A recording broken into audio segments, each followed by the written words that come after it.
حسبنا الله ونعم الوكيل، نعم المولى ونعم النصير. أعوذ بالله السميع العليم من الشيطان الرجيم. بسم الله الرحمن الرحيم. الحمد لله الذي لم يتخذ صاحبة ولا ولدا ولم يكن له ولي من الذل وكبره تكبيرا.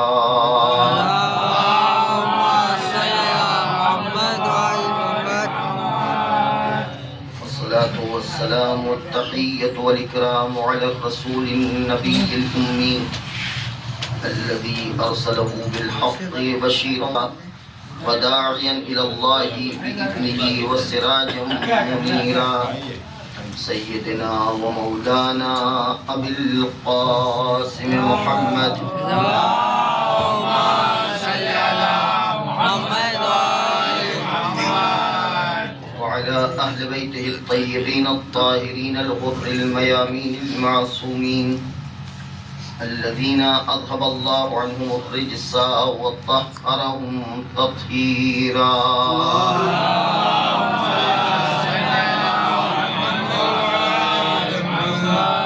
اللعنة الدائمة على أعدائهم أجمعين.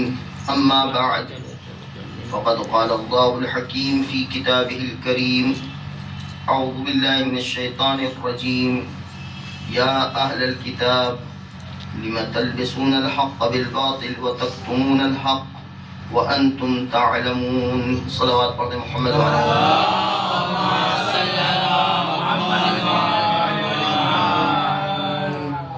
التماس ایک بار سورہ حمد اور 3 بار سورہ توحید کی تلاوت فرما کر مرحوم سید اعجاز شمیم حامد رضوی ابن ذوالفقار حیدر رضوی، سید ذوالفقار حیدر رضوی ابن اعجاز شمیم حامد رضوی، مظفر عباس رضوی ابن اظہر عباس رضوی، اختری بانو مرحومہ بنت زکاة الحسین حسن زکاة الحسن مرحوم اور حسین عباس ابن مظفر عباس کی ارواح کو ایصال فرمائے.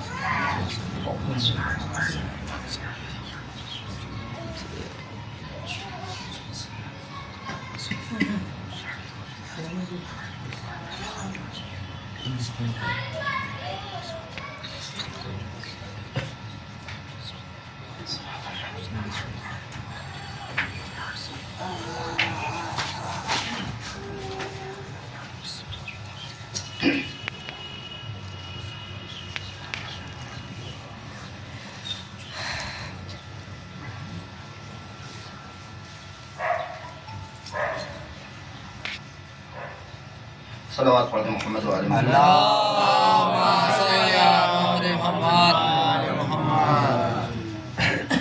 سورہ آل عمران کی 71ویں آیت آپ کی خدمت میں پیش کی گئی ہے، جس میں پروردگار عالم اہل کتاب یعنی یہود و نصارہ کو مخاطب کر کے یہ کہہ رہا ہے کہ یا اہل الکتاب لما تلبسون الحق بالباطل، تم لوگ حق کو باطل کے ساتھ مشتبہ کیوں کر دے رہے ہو؟ وَتَكْتُمُونَ الْحَقَّ، اور حق کو چھپا کیوں رہے ہو؟ وَأَنْتُمْ تَعْلَمُونَ، جبکہ تم اچھی طریقے سے جانتے ہو کہ حق کیا ہے اور باطل کیا ہے.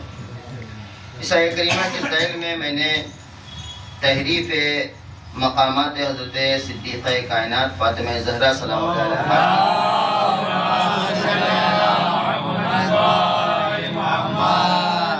ایک سلسلہ گفتگو آپ کے درمیان شروع کیا، جس کی آج شاید چوتھے مرحلے یا تیسرے چوتھے مرحلے میں گفتگو ہوگی، جس میں میں نے تاریخ کے گوشے سے 2 نمونے پیش کیے کہ جس میں جناب سیدہ سلام اللہ علیہا کے سلسلے میں حدیثوں کو گڑھا گیا ہے، روایات کو گڑھا گیا ہے، تاریخ کو گڑھا گیا ہے، جعل کیا گیا ہے، تاکہ اہل بیت علیہ السلام کے عظمت اور آپ کے مقامات کو لوگوں کے سامنے نعوذ باللہ کمتر دکھانے کی کوشش کی جائے.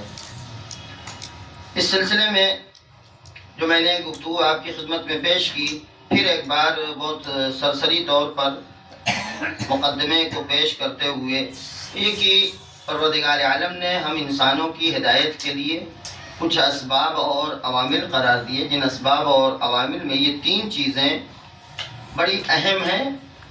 سب سے پہلے کتاب ہے کہ جو انسانوں کی ہدایت کا ذریعہ ہے، انسانوں کی ہدایت کا ایک وسیلہ ہے کہ جس کے ذریعے سے انسانوں کی ہدایت ہو سکتی ہے۔ دوسرے اس نے انبیاء اور رسولوں کو قرار دیا ہم انسانوں کی ہدایت کے لیے کہ جو انسانوں کی ہدایت کے لیے آئے، اور انہوں نے اسی لیے انبیاء علیہ السلام کی اس آنے کو کہا جاتا ہے بعثت انبیاء، انسانوں کے درمیان بعثت یعنی اٹھانا، یہ جو لوگ سو رہے ہیں ان کو جگانا، جو غفلت کا شکار ہیں ان کو بیدار کرنا۔ تو انبیاء اور رسولوں کو اس نے مبعوث کیا تاکہ وہ آ کے ہمیں بیدار کریں، ہوشیار کریں، تاکہ ہم بیدار ہوتے ہوئے صحیح راستے کی جانب چلیں۔ اور تیسری چیز ہے اس نے پروردگار عالم نے ائمہ اور اولیاء کو قرار دیا ہماری اور آپ کی ہدایت کے لیے۔ البتہ یہاں پر اولیاء الہی میں یہ خاص قید پر نظر رکھیے کہ یہ اولیاء ربانی ہوتے ہیں جو انسانوں کی ہدایت کے ذمہ دار ہوتے ہیں۔ اولیاء ربانی اس لیے میں نے کہا ہے کہ اس کے مقابل میں اولیاء کی ایک اور قسم ہے کہ جنہیں اولیاء ربانی نہیں کہا جاتا ہے، جنہیں اولیاء، اب ربانی کے مقابل میں آپ لا سکتے ہیں شیطانی کہا جاتا ہے۔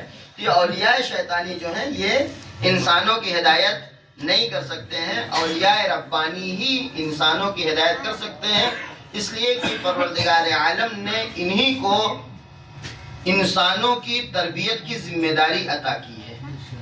تربیت الہی، انسان جو تربیت پانا ہے انسان کو، انسانوں کی تربیت کی ذمہ داری پروردگار عالم نے ان خاص بندوں کو دی ہے، اور اسی وجہ سے ان کو رب بھی کہا جا سکتا ہے۔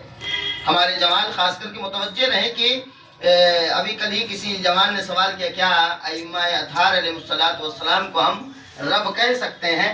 ہم نے کہا ہاں، اگر سمجھ کے کہو تو کہہ سکتے ہو، اور بغیر سمجھے کہو تو نہیں کہہ سکتے، اس لیے کہ یہاں پر رب کا مطلب جو ہے یہ ہے کہ چونکہ پروردگار عالم نے انہیں انسانوں کی تربیت کا ذمہ دار قرار دیا ہے، یہ رب ہیں، لیکن رب الارباب یہ نہیں ہے، یہ رب ہیں چونکہ اس جہت سے کہ پروردگار عالم نے ہر جہت سے انسانوں کی تربیت، چاہے وہ مادی ہو، چاہے وہ معنوی ہو، چاہے وہ مادی ہو، چاہے روحانی ہو، ہر طرح سے تربیت کا ذمہ دار اہل بیت علیہ السلام کو قرار دیا ہے۔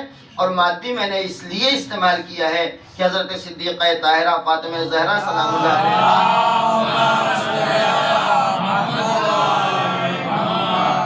خطبہ فدق میں اشارہ کرتی ہیں کہ اگر تمہیں دنیا بھی چاہیے تھی تو تمہیں علی ابن ابی طالب کے پاس آنا چاہیے تھا، اس لیے کہ ان سے بہتر ان راستوں کو کوئی نہیں جانتا ہے۔ اور یقین جانیے آج دنیا میں جو کچھ نقصان ہے، دنیا میں جو کچھ عقب مندگی ہے، دنیا جو پیچھے ہے، ہم اس دنیا کو آگے نہیں سمجھتے ہیں، یہ دنیا بہت پیچھے ہے، اور اس کے پیچھے ہونے کی وجہ یہ ہے کہ لوگوں نے اہل بیت کو دور کر دیا اپنے سے، یا یہ کہا جائے کہ خود اہل بیت علیہ السلام کے دروازے سے دور ہو گئے، جس کی بنیاد پہ آج دنیا بہت پیچھے رہی، ورنہ اہل بیت علیہ السلام کی تعلیم کے مطابق آج دنیا کو کسی اور منزل پر ہونا چاہیے تھا۔ لہٰذا بیوی یہ صحیح لفظوں میں کہتی ہیں کہ تمہیں اگر دنیا بھی چاہیے تھی، اگر تم کو یہ چاہیے تھا کہ تم صرف دنیا حاصل کر سکتے ہو تو پھر تم کو انہی کے پاس آنا چاہیے تھا، اس لیے کہ بعد میں لوگوں نے دیکھا کہ جن کے پاس گئے تھے انہوں نے دنیا لوگوں کی لوٹی ہے، لوگوں کی دنیا بنائی نہیں ہے۔ صلوات پڑھ دیں محمد والے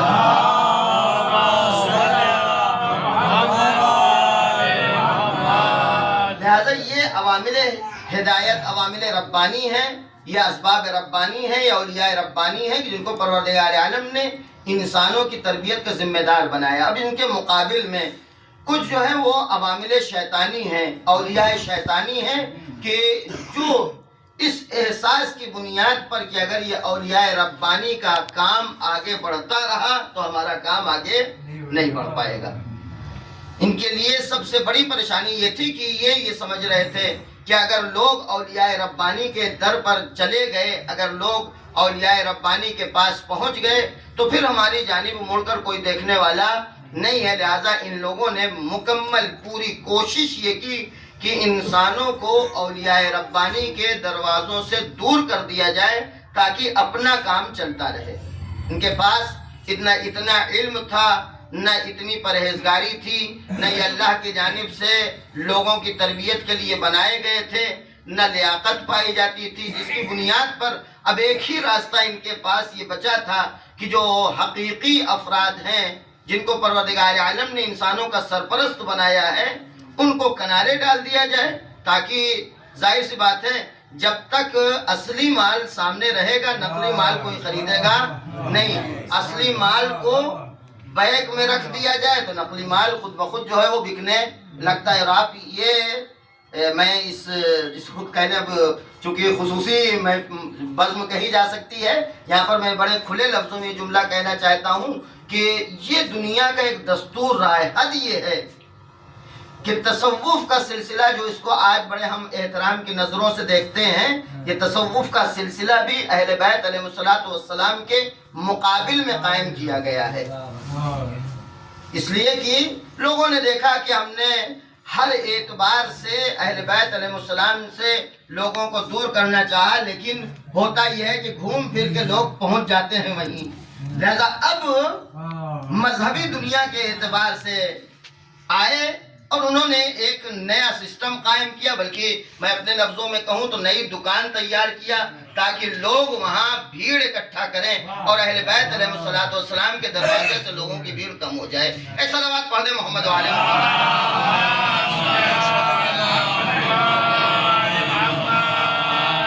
صلوات پڑھ دیں محمد وعلی محمد۔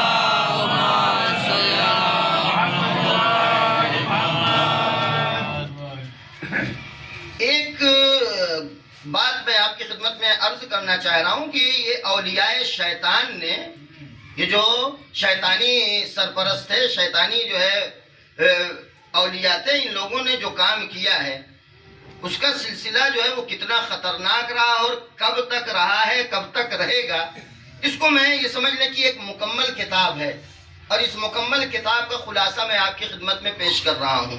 چونکہ خود میں بارہا یہ بات ممبر سے عرض کیا کرتا ہوں اور یہ بھی ڈر لگتی ہے کہ کہیں کسی کو برا نہ لگ جائے کہ وہ یہ سوچے کہ یہ مثلاً اپنے کو بہت ہی الگ سمجھتے ہیں۔ ایسی بات نہیں ہے، میں یہ اپنی ذمہ داری سمجھتا ہوں کہ جو بھی ممبر پہ آئے، بالخصوص ایام عزائے فاطمیہ میں، یہ ایام عزائے فاطمیہ بہت خاص ایام ہیں، بہت خاص جو ہے یہ موقع ہے کہ جس میں یہ ہماری صرف یہ ذمہ داری نہیں ہوتی کہ ہم لوگوں کو تشویق دلا کے اہتمام کرائیں اور بڑے سے خوب بڑے پروگرام ہوں، خوب اچھے پروگرام ہوں، نہیں، جہاں بڑے پروگرام ہوں، جہاں اچھے پروگرام ہوں، وہیں ہماری ذمہ داری، یعنی ہم خطبہ کی ذمہ داری، ہم ذاکرین کی ذمہ داری ہے کہ ہم محنت کریں، مطالعہ کریں اور تاریخ کے گوشوں سے ان معارف کو پیش کریں کہ جن معارف کے ذریعے سے آج کی قوم میں بیداری پیدا ہو سکتی ہے، آج کے سماج میں بیداری پیدا ہو سکتی ہے۔ لہٰذا میں نے شیخ قرانی کی کتاب، جو لبنان کے عالم دین تھے، بھی زیادہ عرصہ نہیں ہوا ہے ان کو گزرے ہوئے، رحلت فرما چکے ہیں، ظاہراً بھی جہاں تک ہمیں یاد آ رہا ہے شاید رحلت ہو گئی ہے۔ بہرحال آیت اللہ قرانی جو ہے وہ لبنان کے بہت بزرگ علماء میں سے، کافی کتابیں انہوں نے تحریر کیا ہے۔ عربی تو ان کی اپنی زبان تھی، فارسی بھی اچھی بولتے تھے تو انہوں نے فارسی میں بھی کتاب لکھا ہے اور عربی میں بھی کتاب لکھا ہے، کہ جن کی ایک عظیم ترین کتاب ہے الصحیح من سیرت النبی الاعظم۔ یعنی اگر واقعی میں کوئی سیرت النبی کا مطالعہ کرنا چاہتا ہے اور وہ یہ چاہتا ہے کہ سیرت نبی میں ہم انحراف اور کجروی کا شکار نہ ہوں، تو ایسی صورت میں الصحیح من سیرت النبی الاعظم کو پڑھنا چاہیے، ورنہ آپ کو معلوم ہے کہ سیرت النبی کے حوالے سے کیسی کیسی کتابیں لکھی گئی ہیں۔ اچھا، یہ دوسروں کی بات نہیں ہے، کبھی کبھی ہم بھی دوسروں سے اس قدر متاثر ہو جاتے ہیں کہ ہم بھی لکھ بیٹھتے ہیں بغیر سوچے سمجھے۔ جس کا ایک نمونہ میں آپ کی خدمت میں پیش کر دوں تاکہ آپ کے لیے بات ثابت ہو جائے کہ واقعی میں ہمارے درمیان بھی اس طرح کی باتیں جو جعلی ہیں، جو گڑھی گئی ہیں، جن کو در حقیقت مقام اہل بیت علیہ السلام کے مقابل میں جعل کیا گیا ہے، گڑھا گیا ہے، وہ آپ کے لیے سامنے مثال کے طور پر آ جائے۔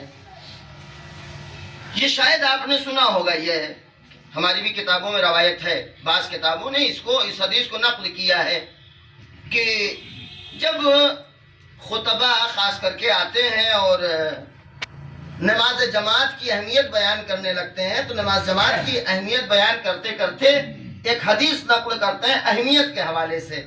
اہمیت کے حوالے سے ایک حدیث یہ نقل کی جاتی ہے کہ اگر کوئی 3 دن نماز جماعت میں شرکت نہ کرے تو اس کے گھر میں آگ لگا دو۔ تو قیصر صاحب دیکھیے نہیں تو بھی نعرہ لگ جاتا ہے، ایسا لگا پڑھنے محمد والے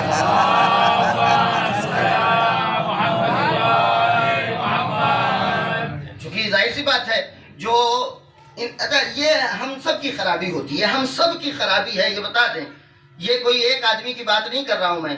ایک آدمی اگر پابندی سے نماز جماعت میں جانے لگتا ہے تو سب کو بے نمازی سمجھنے لگتا ہے۔ ایک آدمی اگر پابندی سے مجلس میں آنے لگتا ہے تو وہ سب کو مثلاً مجلسوں سے دور ہی سمجھتا ہے۔ ایک آدمی تھوڑا سا مثلاً مولائی اپنے کو جتا دیتا ہے تو وہ سب کو غیر مولائی ہی سمجھتا ہے۔ یہ ہمارے مزاج کی خرابی ہے، ورنہ واقعیت یہ ہے کہ ہر انسان اپنے اپنے عمل کا ذمہ دار ہے۔ یہ الگ بات ہے کہ ہماری ذمہ داری یہاں پر یہ بھی ہے کہ ہم لوگوں کو نصیحت کریں، لیکن کبھی توہین کے انداز میں کسی کی نصیحت نہیں کرنی چاہیے۔ تو یہ روایت پیش کی جاتی 3 دن۔ اچھا میں نے بھی سنا ہے کئی لوگوں سے کہ اگر 3 دن کوئی نماز جماعت میں نہ آئے تو اس کے گھر میں آگ لگا دیا جائے۔ اب آپ سوچیں دشمن کہاں سے چال چلتا ہے کہ ہم متوجہ بھی نہیں ہو سکتے ہیں۔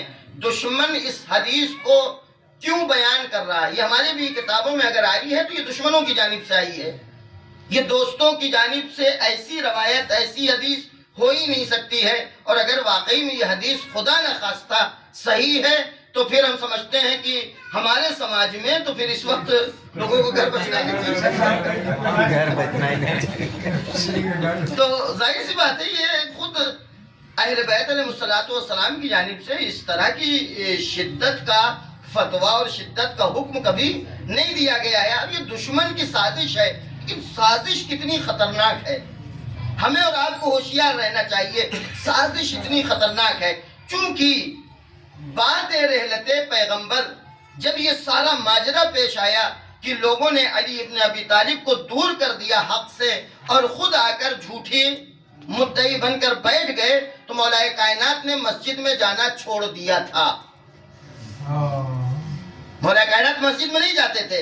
روایت گڑھی گئی کس لیے؟ تاکہ یہ ایک مجوز پیش کیا جائے، پرمیشن پیش کیا جائے کہ ہاں اگر علی کے گھر میں آگ لگائی گئی تو مسلمانوں کے پاس اس کا پرمیشن تھا۔ ایک صلوات پڑھ دیں محمد والے محمد۔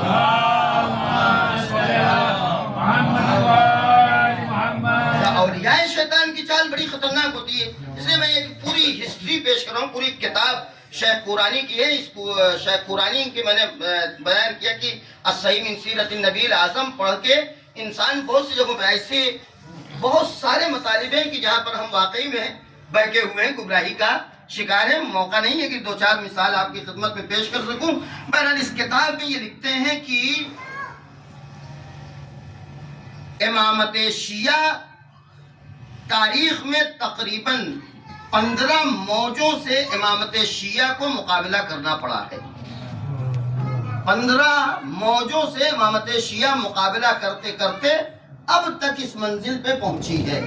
اب آجا یہ بھی ہمارے اور آپ کے زمانے کے لیے ایک فخر کی بات ہے کہ ایک دور وہ تھا کہ جب ہمیں کچھ سمجھا نہیں جاتا تھا، جب ہمیں اصلاً مسلمانوں کے زمرے میں نہیں رکھا جاتا تھا، اور پھر اب یہ نوبت آ گئی ہے کہ ہم بھی انقلاب اسلامی کے برکت سے آج دنیا میں پہچانے جاتے ہیں اور مقتدر پہچانے جاتے ہیں، ایک طاقتور قوم کی شکل میں ہم جانے جاتے ہیں۔ اس میں بہرحال ہم لوگوں کا تو کچھ کیا دھرا نہیں ہے، بہرحال جس کا ہے تو کم سے کم ہماری ذمہ داری یہ ہے کہ ان کی حمایت نہ صحیح کم سے کم زبانی سے ہم کریں۔ دیکھیے حقیقت یہی ہے، اگر کوئی انصاف پسند ہے تو اس بات کا اقرار کرے گا کہ اس سے پہلے ہمیں کوئی جانتا نہیں تھا۔ یہ لکھتے ہیں سب سے پہلی موج کا نام ہے سقیفہ بنی ساعدہ، اور پھر سقیفہ بنی ساعدہ سے لے کر مولا کائنات کے گھر میں آگ لگانے تک کا مسئلہ۔ دوسری موج ہے قریش کے خلاف، قریش کی بغاوت مولا متقیان علی بن ابی طالب علیہ السلام کے خلاف، کہ جو تحریک جو علم بغاوت زوجہ نبی اور طلحہ و زبیر کے پرچم علم برداری میں انجام پایا، کہ جس کا ایک نمونہ ہے جنگ جمل۔ تیسری موج فتنہ بنی امیہ، فتنہ بنی امیہ جو شروع سے لے لیں آپ مولا کائنات کی شہادت اور امام حسن مجتبی علیہ السلام کی شہادت تک، یہ سارے وہ امواج ہیں کہ جن سے امامت شیعہ کو ٹکرا کر آگے بڑھنا پڑا ہے، ان ادوار سے شیعت کو ہو کے گزرنا پڑا ہے۔ موج چہارم شہادت امام حسین علیہ السلام، اور شہادت صرف شہادت نہیں ہے اس موج میں، بلکہ اس موج میں شہادت امام حسین علیہ السلام کے ساتھ ساتھ یہ تحریک ہے کہ اہل بیت اور اہل بیت کے چاہنے والوں کو بالکل سے ختم کر دیا جائے، نابود کر دیا جائے۔ یہ وجہ ہے کہ دیکھیں دشمن اگر صرف قتل کرنا چاہتا تھا تو کربلا میں جو مظالم ہوئے ہیں بعد میں ان مظالم کو نہیں ہونا چاہیے تھا۔ لہذا دشمن کا یہاں مقصد یہ سمجھ میں آ رہا ہے کہ دشمن صرف قتل نہیں کرنا چاہتا، دشمن نابود کرنا چاہتا ہے، لہذا سب کو قتل کرنے کے بعد چھوٹے چھوٹے بچوں کو اسیر اس لیے بنایا جاتا ہے کہ جو بھی اہل بیت کے افراد ہیں وہ ختم ہو جائیں۔ یہ ماجرا جب وہاں پر جا کر اس منصوبے تک پہنچ چکا تھا کہ جو آپ سنتے ہیں کہ زندان شام میں ایک کھنڈر میں ان کو رکھا گیا تھا، تو کھنڈر میں رکھنے کی پلاننگ یہی تھی کہ ایک دن یہ مکان گرا دیا جائے گا، اس کے بعد سب کے سب ایک جگہ ختم ہو جائیں گے، شور یہ کر دیا جائے گا کہ مکان جرجر تھا، پرانا تھا، گر گیا اور لوگ سب کے سب ختم ہو گئے۔ آپ دشمن کی ان سازشوں اور چالوں کو پہچانتے رہیں۔ اس کے بعد پانچویں موج منصور دوانقی، جس نے بنی عباس کی بنیاد رکھا ہے، اور اس کے بعد اس بنیاد کے رکھنے کے ساتھ ساتھ اس کا جو سب سے اہم کام تھا، یعنی اس کی حکومت کا سب سے اہم قانون یہ تھا کہ شیخین کی ہمدردی کی جائے اور علی ابن ابی طالب علیہ السلام کے چاہنے والوں کو ستایا جائے۔ یعنی اس حد تک یہ سمجھ لیں کہ یہ آئے تھے کس نعرے کے ساتھ؟ الرضا من آل محمد، اس نعرے کے ساتھ آئے تھے بنی عباس کی ہم آل محمد کو ان کا حق دلانا چاہتے ہیں، لیکن ظلم اتنا بڑھا کہ اہل بیت کے چاہنے والے پناہ مانگتے تھے، کہتے تھے کہ ان کی عدالت سے اچھا تھا بنی امیہ کا ظلم۔ اتنے ظالم اور اتنے جابر اس قدر انہوں نے ستایا۔ بہرحال یہ سلسلہ جو ہے وہ امام باقر علیہ السلام کی شہادت پر ختم ہوا، اور اس کے بعد ایک صلوات پڑھو محمد وعلی محمد۔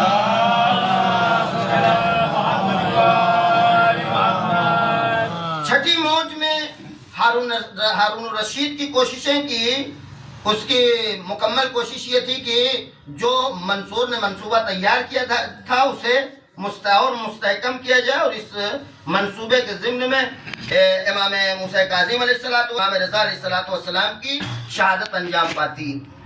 ساتویں موج معتصم کی کارکردگیاں ہیں۔ معتصم نے جو جرائم انجام دیے ہیں اور جو اس نے جو ہے وہ مامون کی سیاست کے برخلاف جو ہے وہ راستہ طے کیا ہے، اس راستے کا انجام آخرکار امام جواد علیہ السلام کی شہادت پر منتہی ہوتا ہے۔ ایک اور صلوات پڑھ دیں محمد وعلی محمد۔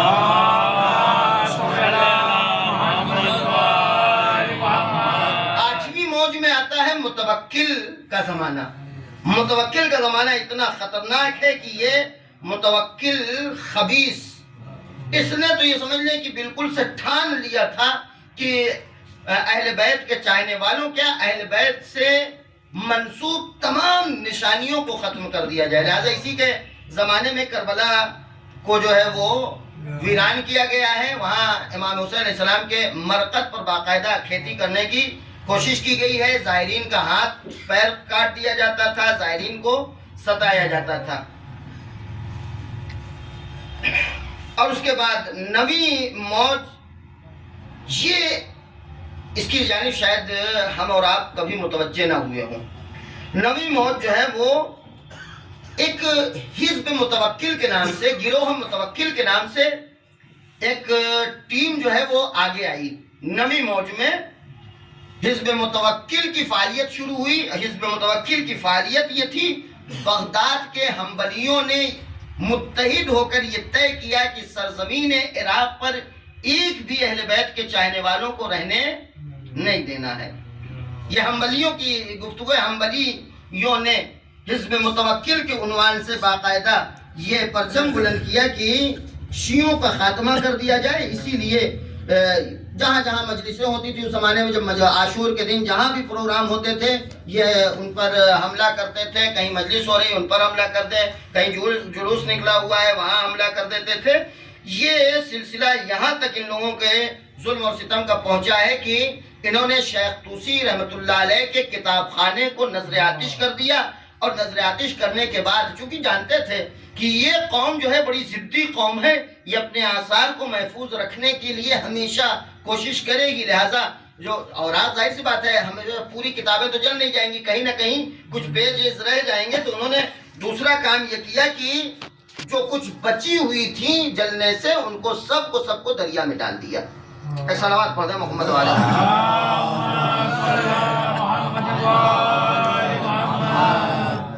اس کے بعد 10ویں موج سلجوقی سلسلہ, حکومت اور بادشاہت کا ایک سلسلہ گزرا ہے کہ جو سلجوقی سلسلہ کہا جاتا ہے. ان سلجوقیوں نے کے ہاتھ میں جب حکومت آئی, عباسی خلافت سے جیسے ہی جو ہے وہ سلسلہ آگے بڑھتا ہے, سلجوقیوں کے ہاتھ میں سلجوقی جو ہے وہ یہ غلام تھے اور انہوں نے کسی طریقے سے عباسی حکومت پر قبضہ کر لیا تھا.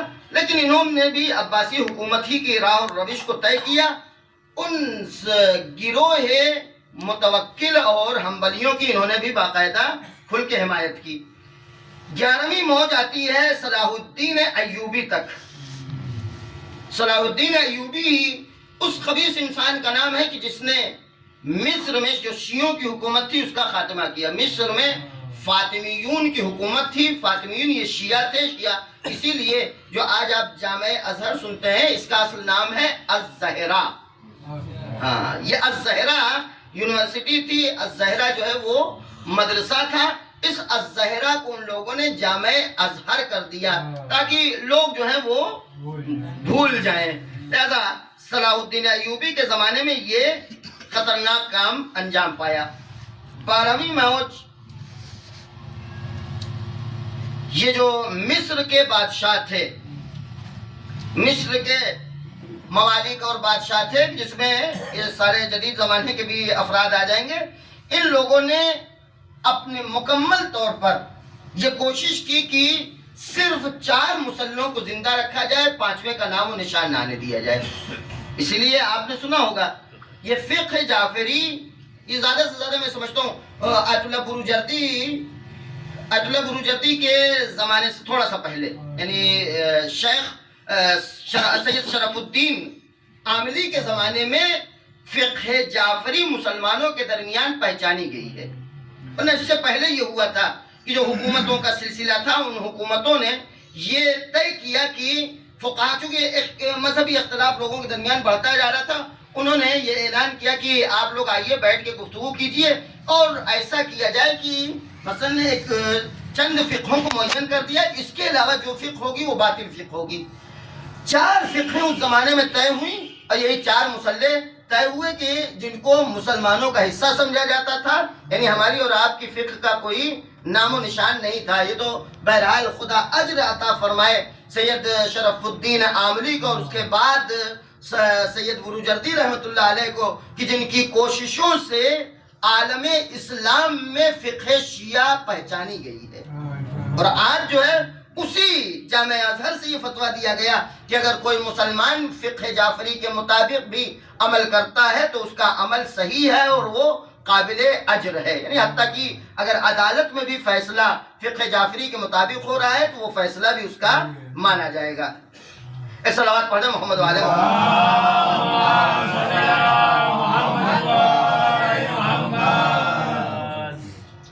اس کے بعد تیسری موج 13ویں موج آتی ہے. 13ویں موج میں یہ سلطنت عثمانیہ کا سلسلہ شروع ہو جاتا ہے. سلطنت عثمانیہ میں شیعوں کے خلاف کیا کیا کاروائیاں ہوئی ہیں اور شیعوں سے کس طریقے سے مقابلہ کیا گیا ہے کہ خود اپنی جگہ ایک بہت بڑی تاریخ اور بہت بڑی ہسٹری ہے کہ یہاں پر موقع نہیں ہے کہ اس تفصیل کے ساتھ بیان کیا جائے.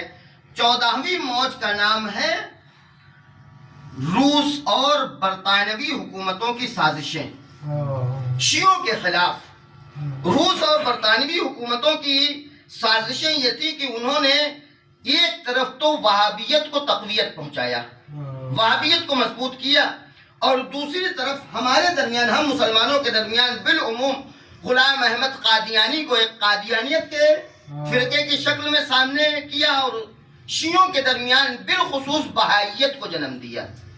اب دشمن کے یہ آج ہم لوگ جو بہت ہلکے میں لیتے ہیں کسی بھی نظریے کو کہ جو ہمارے درمیان جب پھیلنے لگتا ہے تو ہم یہ سمجھتے ہیں کہ یہ بڑی معمولی سی بات ہے کہ یہ مثلا فرض کریں کہ کبھی جو ہے وہ اصولی اور اخباری کا جو ہے وہ جھگڑا ہمارے درمیان پھیلتا ہے, کبھی اخباری اور ملنگی کا جھگڑا ہمارے درمیان پھیلتا ہے, اور ہم کان میں تیل ڈال کے بیٹھے رہتے ہیں اور سوچتے ہیں کہ یہ کوئی معمولی بات ہے. معمولی بات نہیں ہے, اس کے پیچھے دشمن کا ہاتھ ہوتا ہے کہ جو سامنے در حقیقت کرتا ہے ہمارے لوگوں کو تاکہ ان کے ذریعے سے دشمن کامیاب ہو سکے.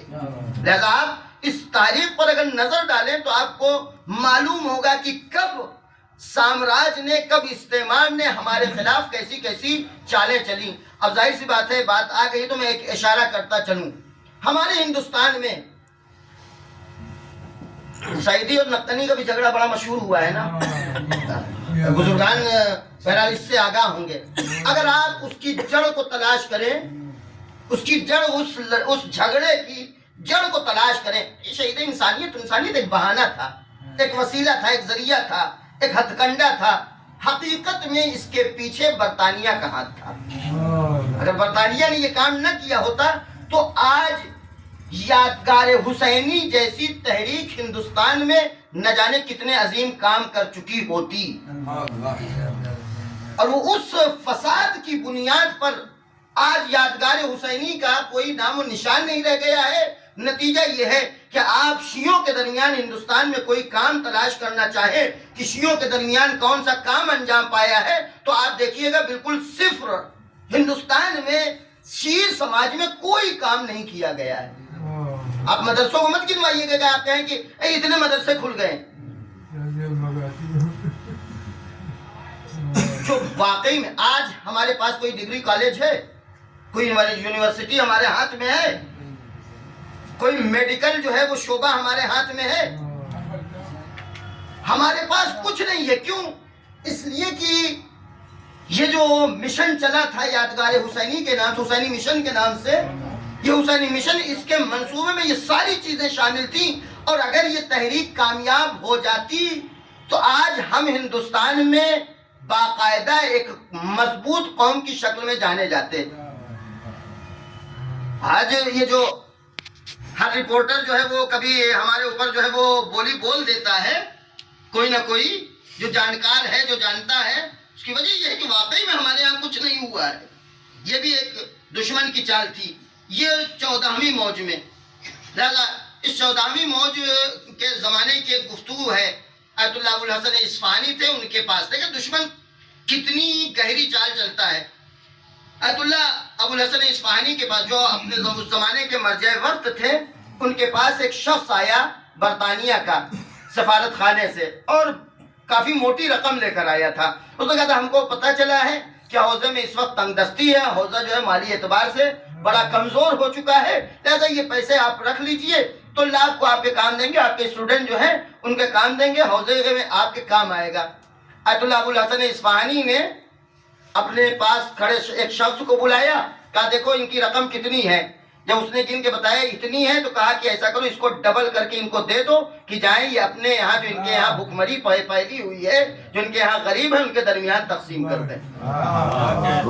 کہ اگر ہم اپنی طاقت کو سمجھنا چاہیں تو ہم سے مضبوط نظام کسی کے پاس نہیں ہے، لیکن افسوس یہ کہ ہم نے صرف رسم ادائیگی کی ہے. اور 15ویں موج کا نام یہ ہے کہ جس میں ابن تیمیہ کی جو در حقیقت حزب متوکل کو زندہ کرنے والا تھا، جو حنبلیوں کے مسئلے کو جو ہے وہ آگے بڑھانے والا تھا، اس کو جنم دیا، اس کو جو ہے آگے بڑھایا، اس کے افکار اور نظریات کو پروان چڑھایا، جس کے نتیجے میں آج آپ دیکھ رہے ہیں کبھی القاعدہ پیدا ہوتا ہے، کبھی داعش پیدا ہوتی ہے، کبھی النصرہ پیدا ہوتا ہے، کبھی طالبان پیدا ہوتے ہیں. لیکن اگر آپ ان کی اصل کو تلاش کریں تو ان سب کی اصل ایک ہے، ان سب کی فکر ایک ہے، نام چاہے جتنے ہوں. تو یہ نتیجہ ہے اس ولایت شیطانی کی کارکردگیوں کا کہ جو ہمارے مقابل میں انجام دی گئی. اب اس ولایت شیطانی نے جو کام انجام دیا، ان کاموں میں جہاں یہ اصل ہدف تھا کہ ان اولیاء الہی کی جان اصلا ختم کر دی جائے، ان کی جان لے لی جائے، ان کا وجود مٹا دیا جائے، ان کو مار ڈالا جائے، انہیں شہید کر دیا جائے، کہ انہوں نے یہ کام باقاعدہ جناب صدیقہ طاہرہ حضرت فاطمہ زہرا سلام اللہ علیہا کے شہادت کے مرحلے سے یہ باقاعدہ عملی انجام دیا ہے. جہاں جان سے مارنے کی کوشش کی گئی ہے، جہاں پر جان شہید کرنے کیا گیا ہے ان شخصیتوں کو، آپ دیکھ لیں پوری ائمہ کی فہرست میں 11 امام اور پھر جناب صدیقہ طاہرہ سلام اللہ علیہ، کون اپنی موت مرا ہے ان درمیان میں؟ ان اولیاء الہی میں، ان اولیاء ربانی میں کون اپنی موت گیا ہے؟ سب کی جہاں ایک طرف جان لی جا رہی ہے، سب کو قتل کیا جا رہا ہے، شہید کیا جا رہا ہے، وہیں اس سے قبل ساتھ ہی ساتھ یہ کوشش کی جا رہی ہے کہ ان کی سب سے پہلے شخصیت کو پامال کر دیا جائے، اس کے بعد ان کی جان لی جائے، ان کو ختم کیا جائے. لیکن یہ داستان جو جناب صدیقہ طاہرہ سلام علیہ کے سلسلے میں مشہور کی گئی کہ ایک روز پیغمبر جب واپس آئے، چونکہ پیغمبر کا دستور تھا، اچھا یہ پوری باتیں نقل بھی کیا ہے دشمنوں نے کہ پیغمبر جب جاتے تھے فاطمہ سے مل کے جاتے تھے، اور جب آتے تھے سب سے پہلے فاطمہ سے ملتے تھے، چونکہ پیغمبر نہیں چاہتے تھے فاطمہ سے دوری بہت دنوں تک رہے، جتنی کم سے کم دوری ہو سکے، جتنا کم سے کم فاصلہ ہو سکے وہ انجام دیا جائے. لہذا آخر بار سب سے آخر میں فاطمہ سے ملتے تھے، سب سے آنے کے بعد سب سے پہلے فاطمہ سے ملتے تھے. لیکن ایک دن پیغمبر آئے، انہوں نے دیکھا کہ فاطمہ کے دروازے پر ایک پردہ پڑا ہوا ہے جو بڑا قیمتی ہے، حسنین کے ہاتھ میں جو ہے وہ کڑے پڑے ہوئے ہیں بڑے مہنگے اور اچھے قسم کے. پیغمبر ناراض ہو گئے اور ناراض ہو کے چلے گئے.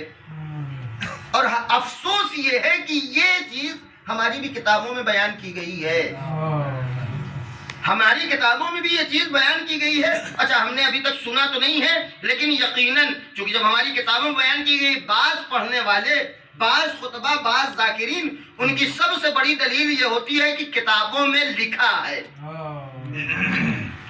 کوئی بات کتابوں میں یہ لکھی ہوئی ہے تو ہر بات جو کتاب میں لکھی ہوئی ہے اسے پرکھنا چاہیے، بغیر پرکھے نہیں پہنچا دینا چاہیے. دیکھیں اہل بیت علیہ السلام کی روش رہی ہے، اہل بیت علیہ السلام حتیٰ کہ جب کسی سے بات کرتے تھے وہ اس میں دیکھتے تھے کہ ہم کس سے بات کر رہے ہیں اور یہاں کیا کہنا چاہیے.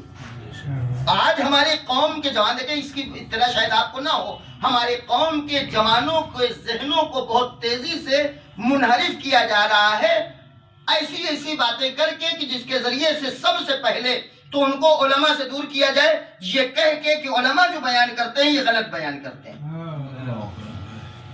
اس طرح سے ان کے ذہنوں میں یہ بات بھری جا رہی ہے کہ جو امامے والے ہوتے ہیں، یہ میں کھل کے بات کر رہا ہوں، جو امامے والے ہوتے ہیں یہ اہل بیت کے فضائل کے منکر ہیں. رہ گیا ہے۔ جب یہ بتا دیا جائے کہ یہ اہل بیت کے فضائل کے منکر ہیں، اب اہل بیت کے فضائل ایسے ایسے فضائل بیان کیے جاتے ہیں کہ جس کو آپ نے کبھی نہ سنا ہوگا نہ کبھی آپ نے پڑھا ہوگا، نتیجہ یہ ہوگا آپ متاثر ہو جائیں گے کہ ہاں اس کو تو ہم نے کبھی امام والے کے زبان سے نہیں سنا ہے۔ تو آپ بھی یقین کرنے لگیں گے آہستہ آہستہ کہ یقیناً امامے والے اہل بیت کے فضائل کو چھپاتے ہیں، جبکہ حقیقت یہ ہے کہ یہ امامے والے سیرت اہل بیت پر عمل کرتے ہیں۔ وہ یہ دیکھتے ہیں کہ اگر سماج میں ہر بات بیان کی جانے لگے تو پھر نتیجہ کیا ہوگا؟ آج ہم پر حملے کم ہو رہے ہیں، آج ہم پر الزامات کم ہیں، چاروں طرف سے الزامات کا شکار ہم کو قرار دیا جائے گا، ہم پر حملے کیے جائیں گے، کیونکہ جب بات کہی جائے گی آج کا جوان اسے صحیح طریقے سے ہضم کرے گا نہیں، جلدی جا کے باہر بیان کرنے لگے گا۔ کیونکہ سب سے بڑا مرض یہ ہوتا ہے، خاص کر کے جن کے پاس پھٹکر علم ہوتا ہے، تھوڑا سا جیب میں آیا نہیں، جب اسے کھنکھنانے کی بس چاہت پیدا ہو جاتی ہے، کوشش ہوتی ہے کسی طرح لوگوں کے سامنے بیان کر دیا جائے۔ بہرحال اس میں دوسری جانب چلا گیا، یہ واقعہ نقل کیا گیا ہماری بھی کتابوں میں، جبکہ اس کا راوی، اس کا ناقل ثوبان ہے۔ ثوبان جو ہے یہ پیغمبر کا غلام تھا، پیغمبر نے اسے آزاد بھی کر دیا تھا، لیکن بڑا خبیث، بڑا کمینہ، اتنا خبیث کہ اس نے یہاں تک ایک روایت گڑھا ہے، جال کیا ہے کہ جب چادر تطہیر میں سب اکٹھا ہو گئے تو میں بھی پیغمبر کے پاس پہنچا اور میں نے کہا یا رسول اللہ میں بھی اندر آ سکتا ہوں؟ تو پیغمبر نے کہا ہاں تم بھی آ جاؤ اندر۔ میں یہاں پر یہ کہتا ہوں بھیا اپنا منہ دیکھ لو ایک بار، وہ پیغمبر جو ام سلمہ کو واپس کریں، ام سلمہ قریب مت آنا، ٹھیک ہے تم خیر پر ہو، ٹھیک ہے تم صحیح راستے پر ہو، لیکن یہ چادر بڑی محدود ہے، اس میں ہر ایک نہیں آ سکتا۔ تو میں ثوبان سے بس یہی ایک بات کہوں گا، ثوبان دوسروں کے غلام بننے سے بہتر تھا اہل بیت کے دروازے کے وفادار کتے بن جاتے۔ ایک صلوات پڑھ دیں محمد والے۔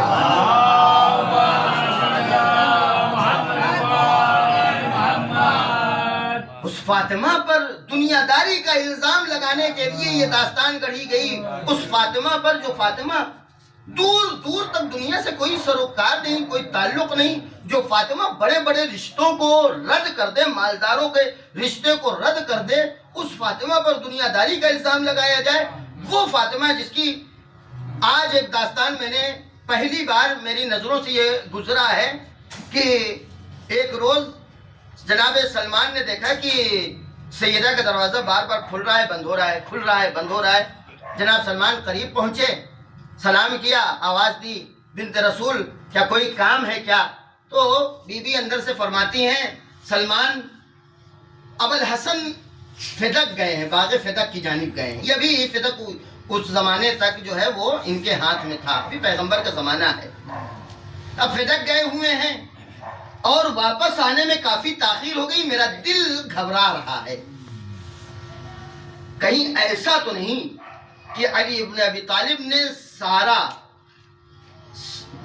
جو ہے جو کچھ پیدا ہوا تھا کھجور وہ سب غریبوں میں تقسیم کر دیا اور گھر آتے ہوئے ہچکچا رہے ہیں۔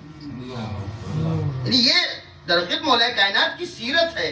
مولا کائنات کے جناب سیدہ جانتی ہیں کہ علی ابن ابی طالب اپنے لیے کچھ رکھیں گے نہیں، مولا کائنات کو خبر دی گئی تھی کہ یہ کھجور توڑا جائے گا۔ کھجور ٹوٹنے کے موقع پر مولا کائنات پہنچتے تھے اور جو کچھ پیدا ہوتا تھا وہ سب انہی مدینے کے بھوکمروں کے درمیان تقسیم کر دیتے تھے، غریبوں کے درمیان تقسیم کر دیتے تھے۔ جناب سلمان کہتے تھوڑی دیر گزری تھی، میں وہیں کھڑا ہوا تھا، مولا کائنات آئے، جیسے ہی اندر داخل ہونا چاہتے ہیں تو میں نے مولا سے کہا مولا اگر آپ کی اجازت ہو تو میں بھی آپ کے ساتھ گھر کے اندر چلوں۔ بی بی انتظار کر رہی ہیں، بی بی کا کہنا یہ تھا سلمان سے، سلمان میں انتظار کر رہی ہوں اپنے شوہر کے استقبال کے لیے، میرا شوہر سب کچھ تقسیم کر کے آ رہا ہوگا، میں چونکہ جانتی ہوں کہ میرا شوہر میرا امام ہے، میرا شوہر میرے اوپر بھی حجت ہے، میں انتظار کر رہی ہوں، میں اپنے شوہر کے استقبال کا، علی کو شرمندگی نہیں ہونی چاہیے اپنے کام میں۔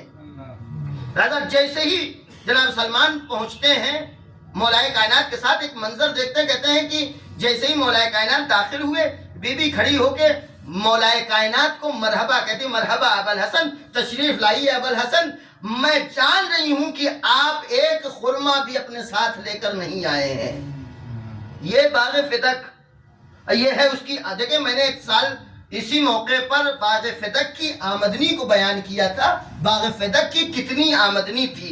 اگر آپ اس آمدنی کے حساب سے ان کے خیرات کو دیکھ لیں تو واقعی میں انسان انگشت بدندان رہ جاتا ہے۔ ایسی ملکیت کے مالک، ایسے سرمایہ کے مالک، اور نوبت آ جائے کہ شمون کے گھر سے آٹا لایا جائے، وہ بھی کس انداز میں؟ ردائے زہرا کو امانت رکھے۔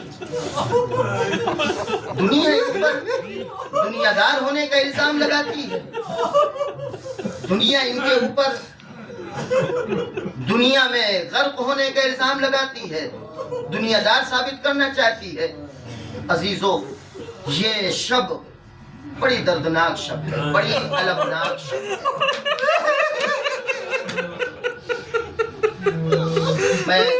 مجھے احساس ہو رہا ہے کہ میں نے اس فضائل کی منزل میں تھوڑا سا بیان طولانی کر دیا، اور چونکہ یہ اس علاقے میں اب چونکہ آخری مجلس تھی، میں نے سوچا کہ کچھ باتیں جو اس سلسلے میں رہ گئیں وہ آپ کی خدمت میں عرض کر دی جائیں، لہذا اس تاخیر کے لیے بہت معذرت چاہتا ہوں۔ لیکن ہمارے درمیان جہاں سے ہم اپنی ذمہ داری یہ سمجھتے ہیں اب ہماری ذمہ داری ختم ہو گئی، وہیں سے اہل بیت علیہ السلام کی مصیبتیں بڑھتی ہیں۔ روز عاشور ہم لوگ کتنی دیر عصر کے ٹائم فاقہ کر لیتے ہیں، شام غریبہ کی مجلس پڑھ سن کے چلے جاتے ہیں، لیکن اہل بیت کی مصیبتیں اب بڑھتی ہیں۔ فاطمیہ کی مجالس اتنے دنوں سے کر رہے تھے ہم، اور آج یہ مجلس شام غریبان فاطمہ ہے، یہ شام غریبہ کا پرسہ ہے۔ یہاں سے جانے کے بعد یقیناً یہ احساس ہوگا کہ اب مجلسیں ختم ہو گئی، لیکن عزیزو دیکھا جائے تو اہل بیت کے گھر میں مصیبت اب شروع ہوئی ہے۔ جس گھر میں فاطمہ نہ رہ جائے وہ گھر کیسا ہوگا؟ جو گھر فاطمہ سے خالی ہو جائے، جس میں چھوٹے چھوٹے بچے ہوں، جس میں حسنین ہوں، جن کی ماں سے انسیت کا یہ مرحلہ ہو، یہ منزل ہو کہ جب مولا کائنات فاطمہ کا جنازہ تیار کر لیں اور کہیں بچوں آؤ اپنی ماں سے آخری وداع کر لو، اور حسنین جا کے ماں کے سینے سے لگ جائے، تو منظر ایسا ہو کہ جیسے ہی حسن اور حسین ماں کے سینے سے لگے، فاطمہ کے بندے کفن ٹوٹے اور فاطمہ ایک ہاتھ سے حسن کو سہارا دے، ایک ہاتھ سے حسین کو سہارا دے، اور جب یہ گریہ اور آہ و بکا شروع ہو تو ملائکہ بھی برداشت نہ کر پائے۔ یہ عالم ہے مولا کائنات کے گھر کا۔ اب ذرا سوچیں، مولا کائنات جن کا فاطمہ کے علاوہ کوئی مونس و انیس نہیں تھا، جن کا فاطمہ کے علاوہ کوئی یار و مددگار نہیں تھا، جس کا فاطمہ کے علاوہ کوئی دکھ درد سننے والا نہیں تھا، جب علی بن ابی طالب نے فاطمہ کو دفن کیا ہوگا تو علی کے دل پر کیا گزری ہوگی؟ عزیزو، اور بحار الانوار سے یہ میں مقتل پڑھ رہا ہوں، یہ مقتل بحار الانوار سے ہے۔ فلما نقضها يده من تراب القبر حاج به الحزن، جیسے مولا کائنات نے قبر کی مٹی سے ہاتھ صاف کیا، ہاتھ جھاڑا، گویا علی ابن ابی طالب پر دنیا کے تمام غموں نے ہجوم کر دیا۔ وَأَرْسَلَ دُمُوعَهُ عَلَىٰ خَدَّيْهِ، علی کی آنکھوں سے علی کے دونوں رخسار پر اشک جاری ہو گئے۔ وَحَوَّلَ وَجْهَهُ إِلَىٰ قَبْرِ رسول اللہ صلی اللہ علیہ وآلہ، علی ابن ابی طالب نے اپنا رخ قبر رسول کی جانب کیا۔ فقال السلام علیک یا رسول اللہ، اے رسول آپ پر سلام ہو، وعلی وعنی وعن ابنتک وحبیبتک، اے رسول اللہ میرا سلام آپ پر ہو، آپ کی بیٹی کا سلام ہو آپ پر، جو آپ کے آنکھوں کی ٹھنڈک تھی، جو اب قبر میں رہ چکی ہے۔ اب مولا کائنات ایک جملہ کہتے ہیں یا رسول اللہ، فاطمہ بڑی جلدی دنیا سے گزر گئی۔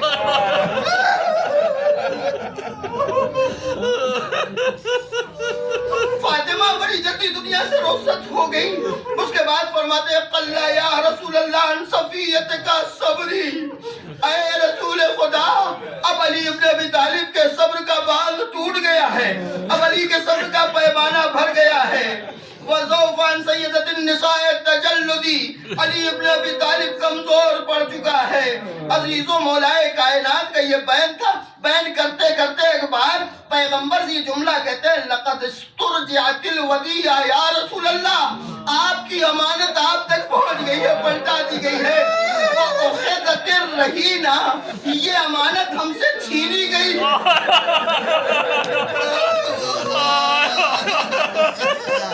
دشمنوں نے زہرا کو ہم سے چھین لیا۔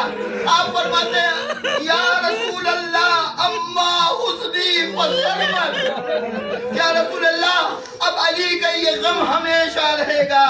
واللیالی فمساحت، علی کی راتیں جو ہیں وہ رات بیداری میں گزریں گی، علی کو چین اور سکون نہیں آئے گا۔ اسی لیے یہ سلام پڑھتے پڑھتے علی ابن ابی طالب ایک بار مرثیہ شروع کرتے ہیں۔ یہی مرثیہ ہے جو میں تھوڑا سا چار شعر پیش کر کے گفتگو کو یہیں پر ختم کر دوں گا۔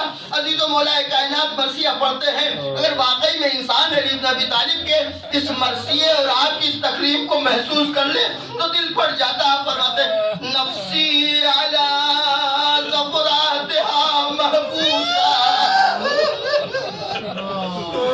یا لیتہا خرجت مع الزفرات، علی کی سانس اب سینے میں تنگ ہو رہی ہے، سیدہ کی مصیبت میں علی کی سانسیں نہیں چل رہی ہے۔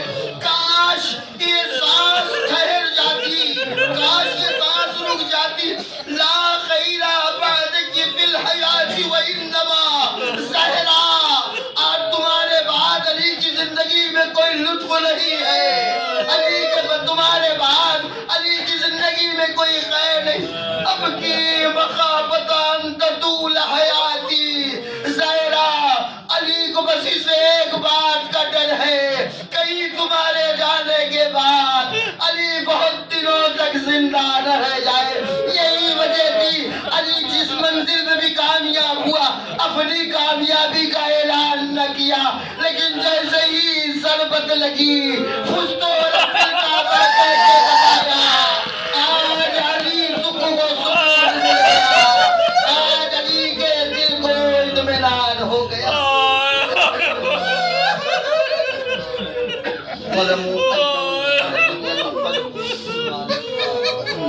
إليه راجعون إلهي بحق زهراء وأبيها وبعلها وبنيها والسر المستودع فيها۔ خدایا ہماری اس عبادت کو قبول فرما، میرے معبود اس ذکر کے طفیل میں ہمیں زیادہ سے زیادہ معرفت